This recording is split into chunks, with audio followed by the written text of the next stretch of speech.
So మరి ఇంకో విషయానికి వచ్చేస్తే ఇప్పుడు వరంగల్ జిల్లా మమ్మునూరు సంబంధించి ఎయిర్పోర్ట్ వస్తుంది. దాని విషయంలో ఏంది మరి?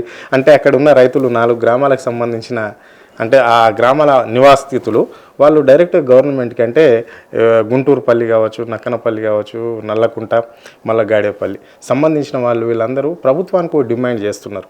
అంటే మళ్ళా మాకు ఈ ప్రాజెక్ట్ రావడం వల్ల మా భూములు కోల్పోతున్నాం, మా ఊళ్ళు కోల్పోతున్నాం. సో మాకు ఎకరానికి 5 కోట్ల రూపాయలు ఇవ్వాలంటున్నారు. ఇది సాధ్యమయ్యేదేనా?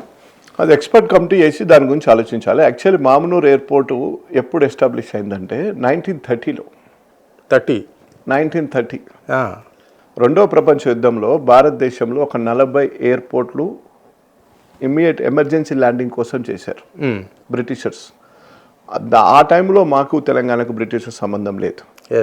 మేము అండర్ ఫ్రెండ్స్ నిజాం రాజు కింద ఈ తెలంగాణ ప్రాంతం, ఆంధ్రప్రదేశ్ ఏమో బ్రిటిషర్స్ కింద. మాకు ఒక రాజు ఉన్నాడు. ఈ రాజుగారు బ్రిటిషర్స్కి కప్పం కట్టేది. ఆ పక్క కప్పం కిందనే వాళ్ళు బోయినపల్లిలో సైనికులను ఇక్కడ పెట్టేది. ఆ సైనికులను మా రాజుగారు మెయింటైన్ చేసేది. That is a cantonment board, Secunderabad cantonment board. So దాంట్లో కూడా వీళ్ళు ఏమైందంటే వాళ్ళకు కొన్ని సర్వే పాయింట్ల కాడ లొకేట్ చేసినప్పుడు వరంగల్లో వాళ్ళు ఎయిర్పోర్ట్ పెట్టాలనుకున్నారు. వరంగల్లో ఎయిర్పోర్ట్ ఆల్రెడీ ఆ బ్రిటిషర్స్ వాళ్ళు బ్రిటిషర్సే పెట్టారు అండర్ రాజు పర్మిషన్. రాజుగారు బ్రిటిషర్స్ దాంతో పెట్టింది. అది 1930లో పెట్టారు. పెట్టినాక చాలా రోజులు అది కొద్ది రోజులు సర్వీస్ కూడా నడిచింది. ఎన్టీ రామారావు గారి పీరియడ్ వరకు నడిచినట్టుంది. వాయుదూత అని ఉండే 10 మంది 15 మంది కూర్చొని పోయేది. ఆ సర్వీసులు కూడా నడిపారు. తర్వాత వయబిలిటీ లేక దాన్ని క్లోజ్ చేశారు. సో దాని తర్వాత దాన్ని ఇప్పుడు ఎన్సీసీ వాళ్ళు అప్పుడప్పుడు ట్రైనింగ్, ఆల్రెడీ మీకు రన్వే ఉంటుంది, అక్కడ ఒక ఏరో షెడ్ ఉంటుంది, అన్నీ ఉంటాయి. ప్లస్ ఇంకొకటి ఏంటంటే ఇప్పుడు మీరు అడిగిన క్వశ్చన్కి నక్కలపల్లి, గుంటూరుపల్లి, గాడుపల్లి, కాశీబుగ్గ, నల్లకుంట, జమ్మికుంట ఇవన్నిటికంటే దాని పక్కకే పోలీస్ది 4th బెటాలియన్ ఏదో బెటాలియన్ది ల్యాండ్ ఉంది, అకాడమీ ఉంది. మధ్యలో రోడ్డు ఉంటుంది, ఖమ్మం అండ్ వరంగల్ రోడ్డు ఉంటుంది. ఆ రోడ్డుని రింగ్ రోడ్డుగా సెట్ చేసుకొని అదే దీన్ని సెట్ చేసుకొని వాళ్ళని ఎందుకు తీసుకోవాలి? నక్కలపల్లిని, గాడుపల్లిని అవన్నీ సెటిల్డ్ ఊర్లు. ఆంధ్రప్రదేశ్ నుంచి నిజాం పీరియడ్లో వచ్చిన సెటిల్ అయిన విలేజెస్ అవి.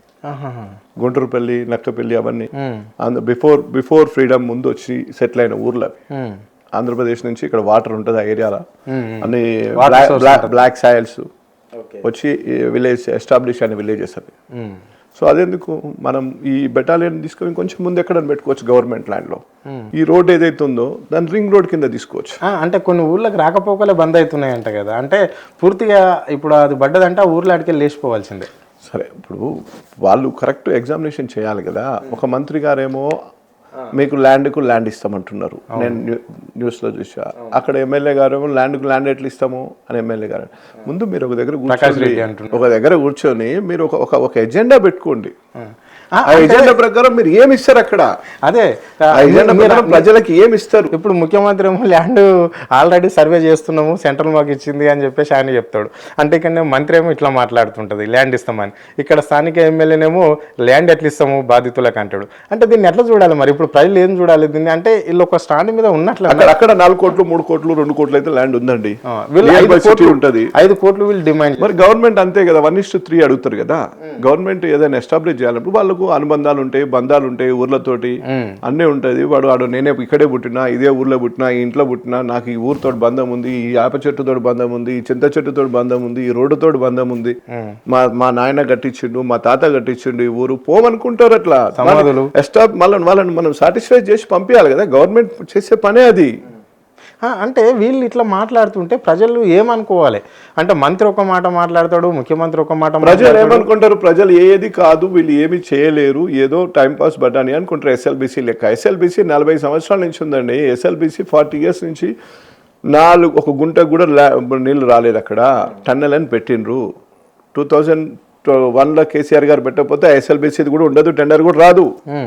అది కేసీఆర్ గారు ఎఫెక్ట్ కోసమే పెట్టిండ్రు. అది 2001లో టీఆర్ఎస్ స్టార్ట్ అయింది.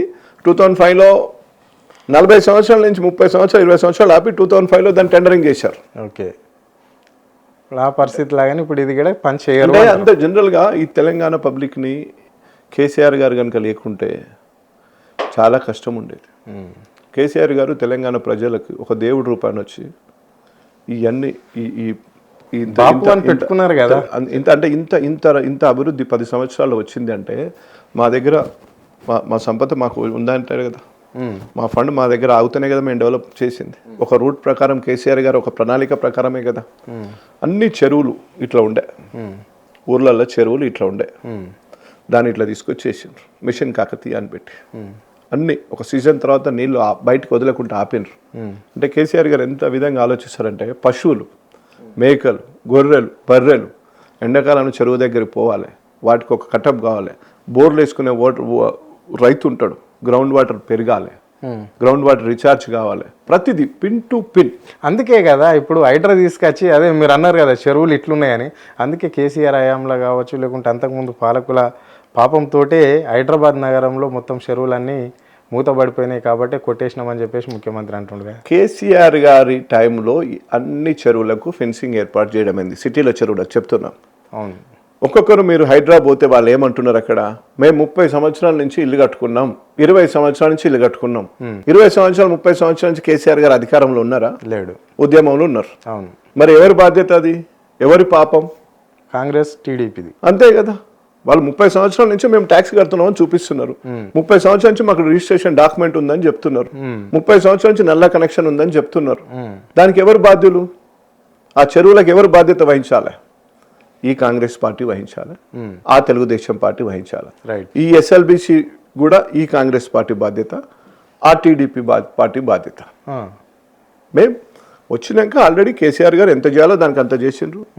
దాని మీద సమీక్ష సమావేశాలు పెట్టుకుంటూ దాని 3,500 కోట్లు ఇచ్చి లోపల డెప్త్ వెనక 10 కిలోమీటర్స్ పైన తవ్వడం జరిగింది. అంటే ఇప్పటి వరకు కాంగ్రెస్ పార్టీకి 150 ఏళ్ళ చరిత్ర ఉందని చెప్పుకుంటున్న ఈ కాంగ్రెస్ పార్టీ మరి ఎందుకు 15 నెలలు అవుతుంది, రేపు డిసెంబర్ 7 అయితే అధికారంలోకి వచ్చి, మరి 15 నెలల నుంచి ఇక్కడ మంత్రివర్గ విస్తరణ ఎందుకు చేయడం లేదు, ఎందుకు భయపడుతుంది? భయపడుతుందంటే మరి వాళ్ళు ఎట్లా ఇవ్వాలా, ఎందుకు ఏమి ఇవ్వాలా అని అనుకుంటున్నారా, లేకపోతే ఒక్కొక్కరికి 2-3 ఉంటే బాగా లాభం అనుకుంటున్నారా, కంటిన్యూ చేసుకోవచ్చు అనుకుంటున్నారా, ఏందనేది వాళ్ళకి క్లారిటీ లేదు. పార్టీయే క్లారిటీ లేని పార్టీ అది. ప్రజలు మోసపోయినరు, తెలంగాణ ప్రజలు మోసపోయి గోసపడుతున్నారు. ఇప్పుడు ఈ కాంగ్రెస్ పార్టీ తోటి తెలంగాణ ప్రజలు మోసపోయి గోసపడుతున్నారు. 1956 నుంచి మళ్ళీ మర్చిపోతారు. మళ్ళీ ఒకసారి వీళ్ళంతా 3 రంగుల జెండాలు అంటారు, పాటలు అంటారు, అదంటారు, ఇదంటారు, నమ్మిస్తాడు, తులం బంగారం అంటారు, స్కూటీలు అంటారు, 15,000 అంటారు, కౌలు రౌతులు అంటారు, ప్రతి ఒక్కరు చెప్తారు. ఇక మళ్ళీ ఇంకోటి పెద్ద విజయం, ఉద్యమకారులకు కూడా 250 గజాల భూమి అంటారు, 25,000 పెన్షన్ అంటారు, ఇందిరమ్మ ఇండ్లు అంటారు, రేషన్ కార్డులు అంటారు. ఎవరికి ఇచ్చారు? ఒక రేషన్ కార్డు ఇచ్చిండ్రా, ఒక ఇందిరమ్మ ఇల్లు ఇచ్చిండ్రా, ఒక ఉద్యమకారునికి 250 గజాలు ఇచ్చిండ్రా, ఒక ఉద్యమకారునికి 25,000 గజాలు ఇచ్చిండ్రా? ఇంకెప్పుడు వస్తే 30% ఆల్రెడీ అయిపోతుంది. మీ దగ్గర 30% మీకు ఉండేది 5 ఏళ్ళు. రాజ్యాంగం ప్రకారం మీరు ఎన్నుకోబడింది 5 సంవత్సరాల కోసం. ఆల్మోస్ట్ 13-14 నెలలకు వచ్చేసిండ్రు. ఇంకెప్పుడు వస్తుంది? ఇప్పటి వరకు మీరు 13-14 నెలల్లో మీరు అడిగిన క్వశ్చన్ మంత్రులనే నియమించుకోలేకపోయినారు కదా. ఇంకెప్పుడు మంత్రులు నియమిస్తారు? ఇంకెప్పుడు ఫుల్ ఫ్లెడ్జ్గా సమీక్షలు జరుగుతాయి? ఇంకెప్పుడు ప్రజలకు న్యాయం జరిగిద్ది? ఇంకెప్పుడు ప్రజలకు 6 గ్యారెంటీలు నడుస్తాయి? ఇంకెప్పుడు బిర్లా మందిర్ వెంకటేశ్వర స్వామి దగ్గర పాదాల దగ్గర పెట్టిన మీ 6 గ్యారెంటీల కార్డులను ఎప్పుడు నెరవేరుస్తారు? వెంకటేశ్వర స్వామి సాక్ష్యం ఉన్నాడు కదా, సెక్రటరీ పక్కకే వెంకటేశ్వర స్వామి ఎలక్షన్స్కి 3 రోజుల ముందు బిర్లా మందిర్లో వెంకటేశ్వర స్వామి పాదాల దగ్గర హారతి దగ్గర పెట్టి హారతి తీసుకొని దండం పెట్టి వచ్చిండ్రు. దాని పరిస్థితి ఏంటి? వెంకటేశ్వర స్వామి దగ్గర పోయి ఏం చెప్తారో చెప్పండి. ప్రజలకు చెప్తలేరు అడుగుతుంటే. కనీసం మరి దేవునికనే చెప్పండి, పోయి ఒకసారి మళ్ళీ ఒకసారి పోయి దర్శనం చేసుకుని జరిగింది నాయన ఇట్లా అవుతుంది ఏమని ఒకసారి ఓపెన్గా చెప్పండి. పెడితే మీరు అంతా ప్రెస్లో రిలీజ్ అవుతుంది. ప్రజలు వెయిట్ చూస్తున్నారు. దేవుడి మీద నమ్మకం పోకుండా చూసుకోండి.